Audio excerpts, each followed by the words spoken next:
everybody. This is Science Bridge webinar series. You can do it. And my guest today is a very special lady, Sandisiwe Mangali. Sandisiwe is working as a laboratory technologist at South African Tuberculosis Vaccination Initiative Institute.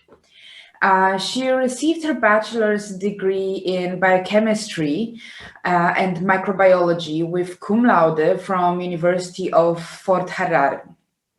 She further graduated from her honors degree in biochemistry with cum laude from the same university, and afterwards she continued her education in the field of biochemistry and graduated with master's degree in biochemistry while employed as a student tutor for both undergraduates and honor students majoring in biochemistry. She further continued her journey at University of Cape Town, that's where I met her, where she did 1 year internship with the Department of Science and Innovation National Research Foundation. So as I mentioned at the beginning, she's currently working as the Laboratory Technologist in SATFI. So welcome, Sandisiwe. Oh, thank you very much, Martina, for welcoming me in your platform, the Science Bridge, and to meeting you again virtually. I appreciate it. It's really lovely to meet you in the pandemics, that the whole thing that we get this opportunity to meet again. I've been working with you for a year or a bit more than a year, and it's been really a pleasure to work with you. So I'm glad that you accepted this invitation to tell us about your story. Thank you. So let's start from the beginning. Your background is in biochemistry and molecular biology. So how did you come to such decision in your life to study that subject? Okay, it was not thank you very much. First, I must thank you for your question. It was not an obvious decision for me to make. So just to give like a little bit a background of myself again, as you have mentioned that I studied at the University of Fort Hare. My undergraduate focused on microbiology and biochemistry, and then my honors degree that focused in biochemistry. Then I shared my information with the undergrad students when I was doing my honors, and then as well when I was doing my master's degree as a student tutor. So it came about, I actually wanted to be an educator, like a teacher in the beginning, like when I was still doing my high school, back in high school. My high school I did in Funiwe Senior Secondary School. It was like it is a farm school.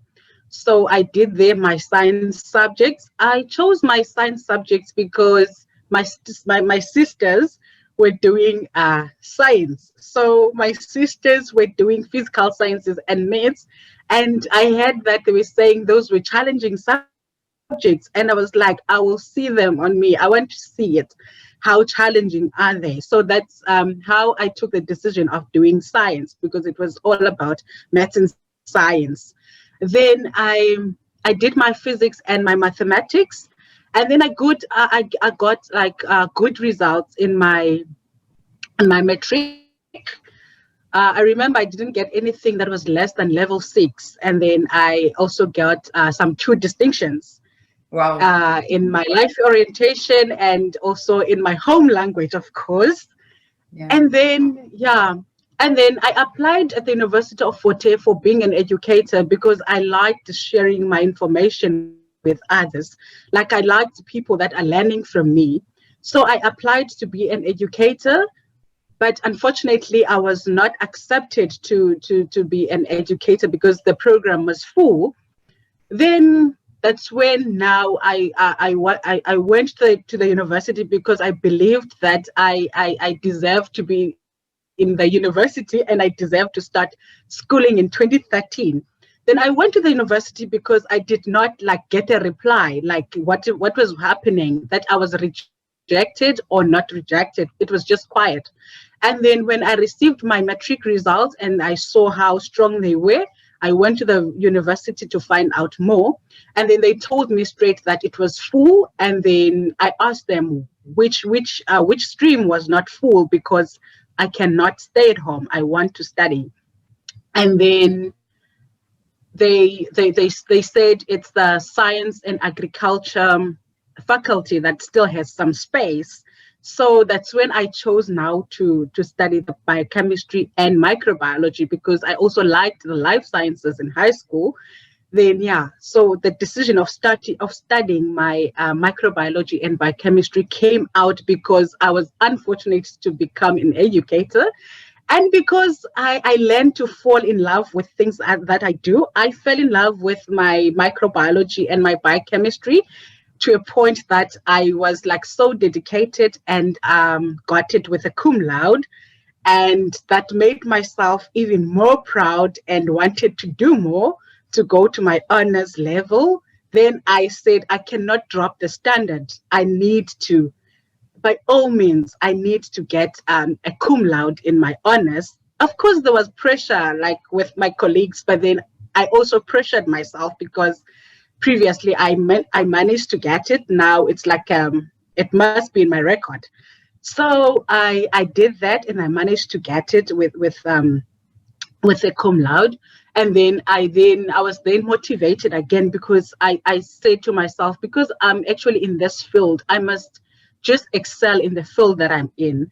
So I decided to enroll for my master's degree in biochemistry at the University of Fort Hare. So that's how the journey has been for me, and how the decision came about being a biochemist. No, I see. So, It's not always the journey that you initially think about, but as it is a journey, yes, not a destination, then it somehow floats. And I can totally yes, see that the ambition going there and pushing forward despite any kind yeah, of obstacles. yes. I believed I believe that it was like it happened for a reason that I ended up getting to do science.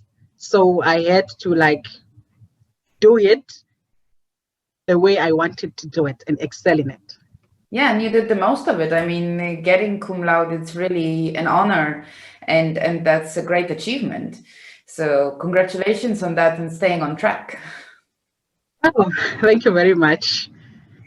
And so basically with that journey, when did you come to the decision to, and why did you come to the decision to go for NRF program and still continue your education after your master's?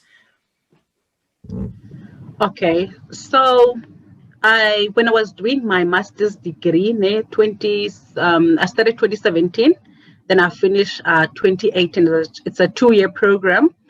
So during that course, I actually did not, I was not sure if after doing my master's degree, I actually wanted to like do straight a PhD and become a doctor, or I wanted to start working and get to know how the working environment feels, and what are other techniques and what are other experiences that are out there. So during the course of my master's, I then started looking for jobs. And then I came about the NRF, the DSI NRF internship. And then I decided to actually apply for it to equip myself with skills that I did not have. So during my applications, you had to choose the provinces that you actually want to work in, like you want to be based in Eastern Cape, Western Cape, or KZN. And of course I knew I wanted to be based in the Western Cape because I've never been in Cape Town, so I wanted to come to this side. And then I applied, I selected KZN, Eastern Cape, and the Western Cape. And then I got to be lucky because I was called by 3 mentors from the Western Cape. So I said to myself, yeah, Western Cape it is. 2 of them were coming from the University of Cape Town, Dr. Hadebe being one of them. And then one of them was coming from the University of the Western Cape. And that one was focusing on biotechnology. But because I knew that I wanted like skills that I don't have in my CV and in my career path, I then decided, like, amongst these 3 mentors, which one do I want? Which skills do am I lacking on? Of course, it was I had to take a decision, and at that point, I was fearful if I was actually going to fit what I'm going to experience, because I did not have, for instance, an experience in immunology, but I took a stand that I wanted to join the immunology group so that I could get the skills out of the NRF internship program. So yeah, that's how I ended up choosing the allergy group under Dr. Hadebe and dermatitis under Dr. Martina. So to get like the experience. So that experience actually helped me, because now I'm actually working for SADV, the South African Tuberculosis Vaccine Initiative, where we're using most of immunology. So I got skills from the allergy group that I am actually applying this side, and I'm continuing to learn the immunology side of things, and thinking that my PhD will focus in immunology. So that's how. Yeah, I mean, your approach to job search sounds very strategic. So mostly it was focusing on upskilling yourself and learning the new things, and always finding, you have very curious mind to me, it sounds like. So it's always about finding new things. So how did you come across finding Satvi then? Oh, so when I was doing now my internship, right? So I knew at the back of my mind that my NRF internship was a 1-year program. So at some point, the internship was going to come to an end, and I needed to have another step in my career path. Then I also got influenced by some family like expectations, because you have pressure at home that you need to, as you know, that I have a 3-year-old daughter, so that was on its own a pressure in me that I need to provide for my daughter Ngomsolwetu. So I started like doing like a daily job hunt. Every day I would look for jobs. Every day I would look on my emails and look for anything that is available. So this other day, I was also spending my time on the internet. I'm registered on the career portals, the Careers 24s, the LinkedIn's, the Career Junctions. So this, and also I looked at the websites. For instance, university websites, looked at the hospital websites, all that. So this other time, I took a time, and then I think God just told me that, look at this website. Then I looked at the website, and then I found the lab technologist opportunity that was based in Worcester. I did not even know how to pronounce the word Worcester, because to me it was like a new word. I knew the place like in Xhosa, not that I knew it, but like when they were reading news, they will like actually mention that there is a place called Worcester. So now I saw this opportunity on the internet that you're going to become a laboratory technologist for SADV. Then at the back of my mind is the SADV, like that is there, because I know SADV just down the corridor. So is this, yeah. Then I saw the opportunity where they were requiring a laboratory technologist, and then I decided to put in an application. I sat down with myself and looked into my CV and updated my CV, like, and then I gave it to my friend to look into it. If there is anything that he thinks that I am leaving behind, and then also my my motivational letters. What do you call those letters where you apply for jobs? Yes. Yes, I wrote that one and then I sent it to someone to read it for me before I submitted that application, because I wanted to be like of good quality and represent myself well, because sometimes I believe you can underrepresent yourself. So I wanted someone that knows me at a distance to like actually read what I wrote and then just pinpoint some stuff that I actually left out, or some stuff that I am actually exaggerating. I'm not sure. But then he made some he gave me like a constructive feedback on that. So that helped me a lot. And then I applied for the position. Guess what? After a week, I was called for an interview. I submitted my application, and then a week after, I was called for an interview. And I was like to myself, am I even ready? Like, is this like really happening? But fortunately enough, I think I had a belief in the position that I'm currently in, because after submitting that position, I then started preparing myself for interviews. Like after work, I would come home and like sit down and ask myself some questions that I think might pop up in the interview. And I did not want to like wobble around answering them. I wanted to be like straight on point. And yeah, so I got that opportunity. Actually, the NRF, the DSI NRF internship, and actually added some skills in my CV that were required for the position that I'm in now, because some of the immunology that I learned from you guys, I managed to like get some skills from it and then matched the criteria of that job.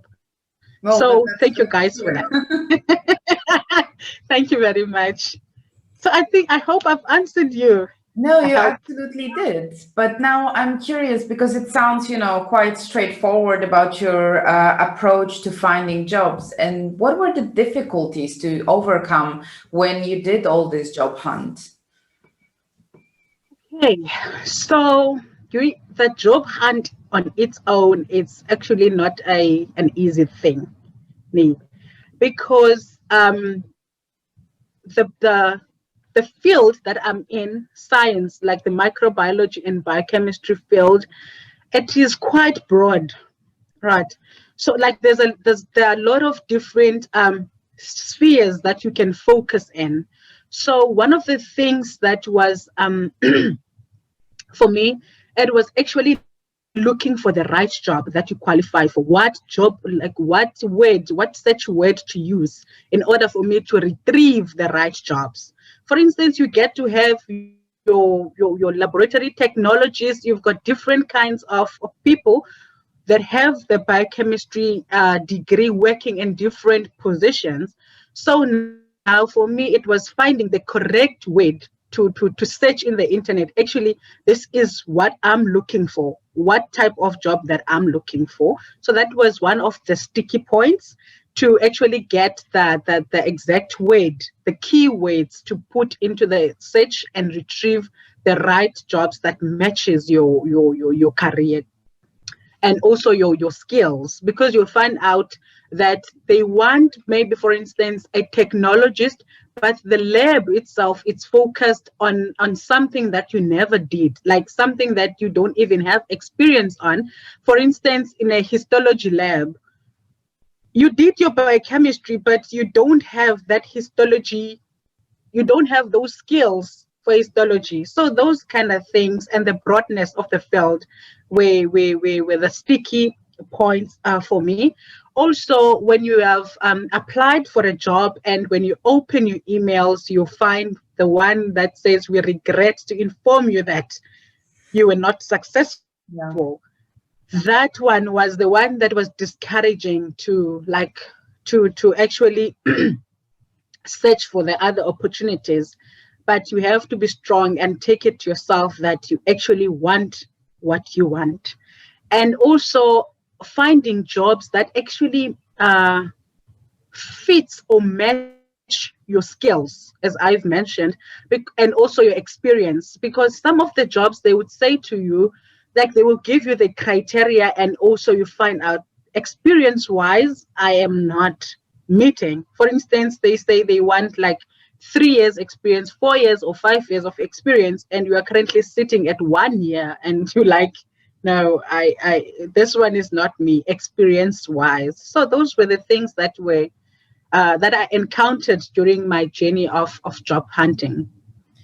Yes, no, that's absolutely true. Though there are a lot of things that you can, use your previous experience, for instance, during your honors, to actually try to match that experience loophole, and Yeah. claim that you actually do have a experience, maybe not so vast, but you did certain things during your honors, so that can help you with supporting your CV.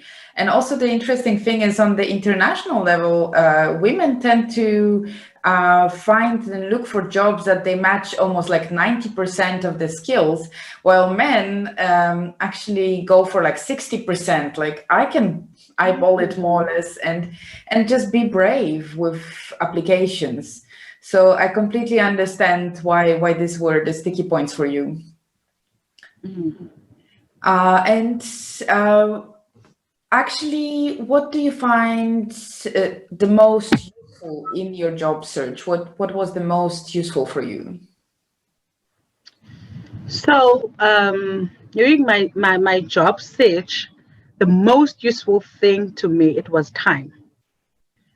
I gave myself time to actually look for jobs. As I've mentioned before, every day after work, I would sit down and look for job. I didn't get to bed without looking for jobs. Like I allocated like some 2 hours of job searching before I go to bed. And also give myself time to actually work through my CV and also my cover letters to make sure that they are up to date and they are of good standard. So time to me was actually what what made it quite useful for my job search, because I believe if you don't put in time into it, like dedicate some time into it, it's easy to leave some information in your CV, and it's easy to submit stuff that is not of good quality because you did last minute things. You just saw the post in the last minute, and then you now want to apply for it, and then your CV, you last updated it when you were doing maybe your junior degree or when you were doing your honors, but now you have moved now like 2 steps of the ladder, of the career ladder, and then your CV is still like backwards. So dedicating your time to actually do the job search in the internet. Like, for instance, I've said I was spending at least 2 hours per day, even on weekends. I'm always fiddling around my phone and or my computer, looking for opportunities that might be there, be it a job or be it a study scholarship or being yeah. So anything that would add value into my career path, I always like spend my time in the internet a So lot. I want to ask you a tricky question, because I come across a lot of people who believe that there are no jobs for your skills. So for natural science, biotechnologists, biochemists in South Africa, what would you say to those people? Because you say that you've been looking for 2 hours every day. And those people, it's actually true, because today you look into the internet, you find nothing that actually matches what you were looking for, or maybe sometimes you didn't use the right job search, like the keyword that I was talking about.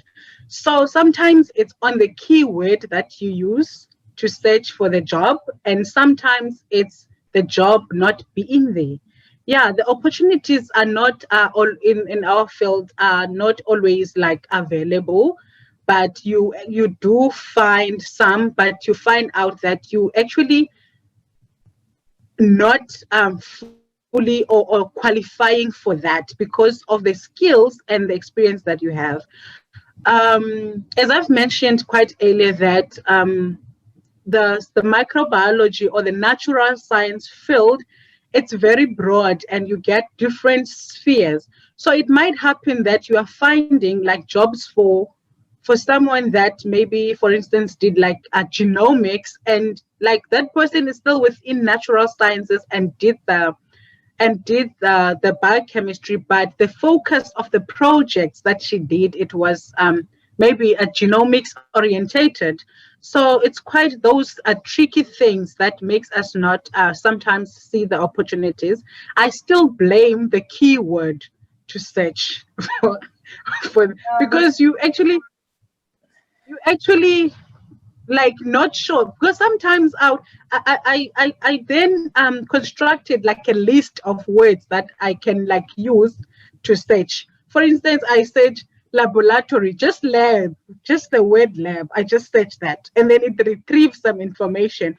Then the following day, I search laboratory technologist, and then it retrieves some information. Like it's those words that we use, and sometimes I'll just be broad and say biochemist, and it picks up some stuff. So to me, it's still the keyword and the broadness of our field and the opportunities in the natural science. I'm not sure if I would say it's the way they are represented. I feel like they are not put out there, like they are not readily, not say available, that it's not easy to find them. You actually need to find out what can I look for. Because sometimes I would just search my skill. For instance, say, maybe one of the skills, let's say I search PCR, then I said PCR in the laboratory, maybe something would come up. So sometimes it's based on the skills, but the jobs themselves, it's not like, I'm not saying we are not flooded with opportunities. We are definitely not flooded with them. We don't have a lot of them, and it's quite tricky to find the right one that matches your qualification. I hope Yes, I've kind of you gave a very broad overview. I absolutely agree. It's a matter of search words. And I agree that South Africa is maybe not flooded with opportunities, but because they are so nicely hidden from the candidates, then the right candidates for the jobs are actually struggling to find the opportunities, and they believe that there are no opportunities. And that's where the whole job market search is quite difficult. And maybe they are not advertised properly, or they are not advertised on all the channels available. So that makes it very difficult to find. While let's say in US or in Europe, they would be advertised on all the platforms and not only in selected ways. And yeah, as I mentioned, also people tend also, to 100% matching towards the job advert instead of just trying to go for it.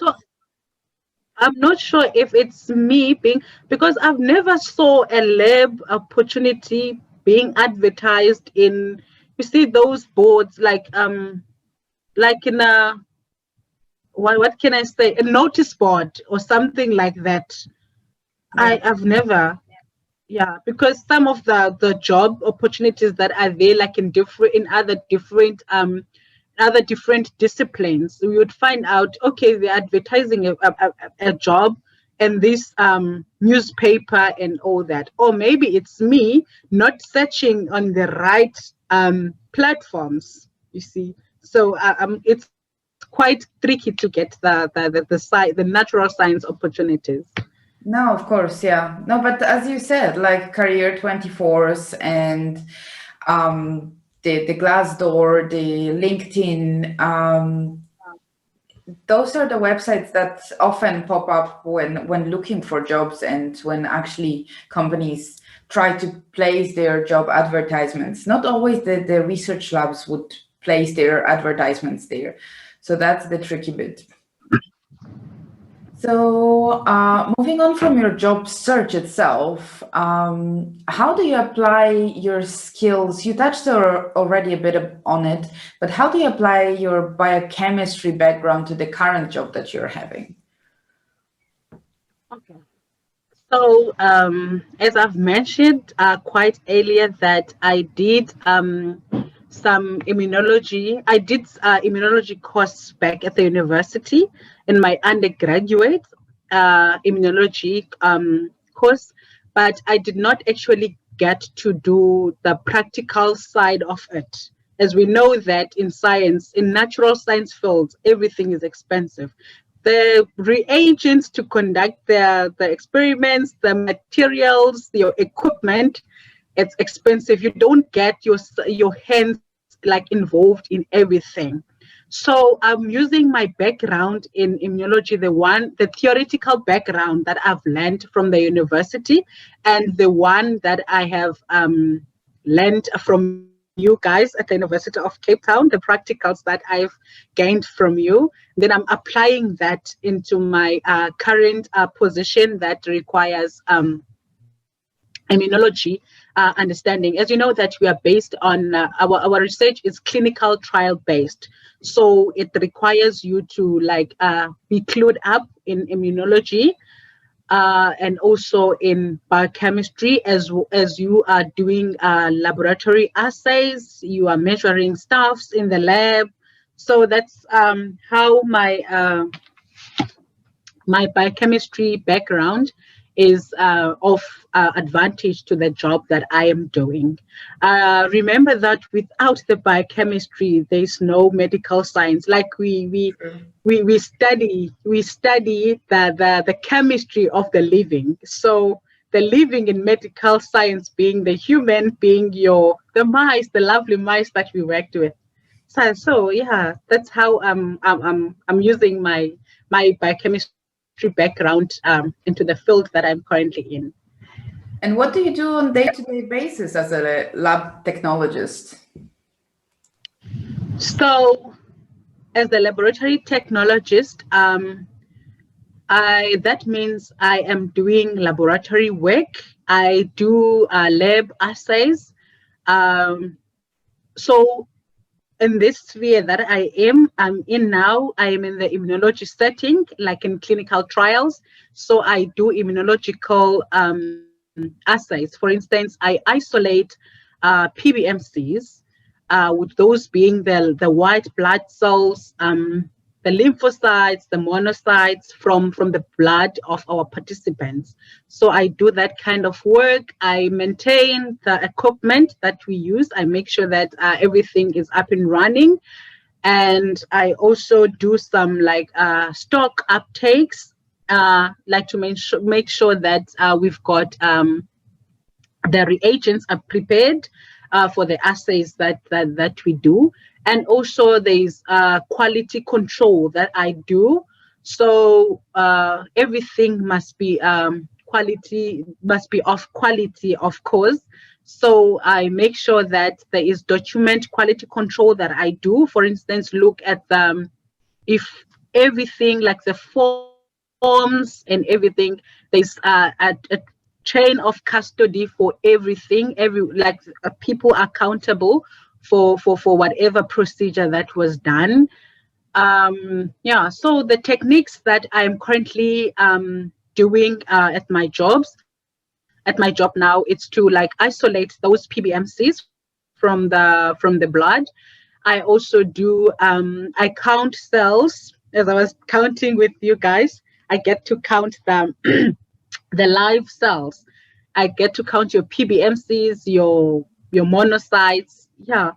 So it's, and also I stimulate cells for immunological responses to see what is actually happening. How are the cells responding to a stimulant? So my role is it's more focused on in an immunological setting. Yeah, I see. But also from what you're saying, it sounds like it has to be a lot of meticulous work and very up-to-date books, and everything has to be tip-top shape. Yes, yes, you must. You have to actually pay attention to detail on what you're doing, and the cells, the PBMC cells, those are live cells. They have like you've got to like make sure they are of intake of good quality. So there's a lot of quality control in documents. There's also quality control in the processing of the samples that we do. You and also the reagents that you would prepare to actually process those samples. You actually make sure that they are of good quality. They don't compromise your samples at any given time. So it's being disciplined, and it's being paying attention to detail, yeah, and being accountable for what you do. No, that sounds as Sandisiwe that I met in the lab. That's the type of a person you are. So sounds like a great job for you. Yes, it Um, is. It is a great one. So, just for closing, I would want to ask you, what would be your advice to young students that are afraid of graduation, afraid to leaving that comfort zone of the academic setup? Oh, so I would say first, graduating on its own, it's the best feeling ever. Like you, it's the moment where you get to be acknowledged for the hard working that you have done. It's actually saying that in this race I have achieved this far. So you decide at that point, not at that point, but you decide now if you want to actually join the working class or you want to continue studying. And of course, depending on the level of education that you are, but I believe we are talking now about people graduating for the first time. I believe so. Well, Yeah. even it can be the second time if you're graduating from a postgraduate degree, like master's degree. That's the moment when you choose different pathways, right? Okay. So I would say just hit the stage and be proud of yourself. Be proud of what you have done, of your achievement, and believe in yourself, and be like stand by the decision that you take. If you decide that you want to work, for instance, you want to join the working class, make sure that you actually dedicate time to do the actual job searching. If you decide that now you want to continue and become, for instance, you want to do your PhD, I'd also say spend some time and do the appropriate search for the position that you want to, and be certain and sure about what kind of research that you want to follow. uh, yeah, that's what I can say to them. You don't choose something that you're really not sure about it, because we know that, for instance, if like for me, for instance, when I graduated for my master's degree, as I told you, I was actually not sure if I should join the working class or I should join like become do the PhD. But then I took a decision to myself that at this point in time,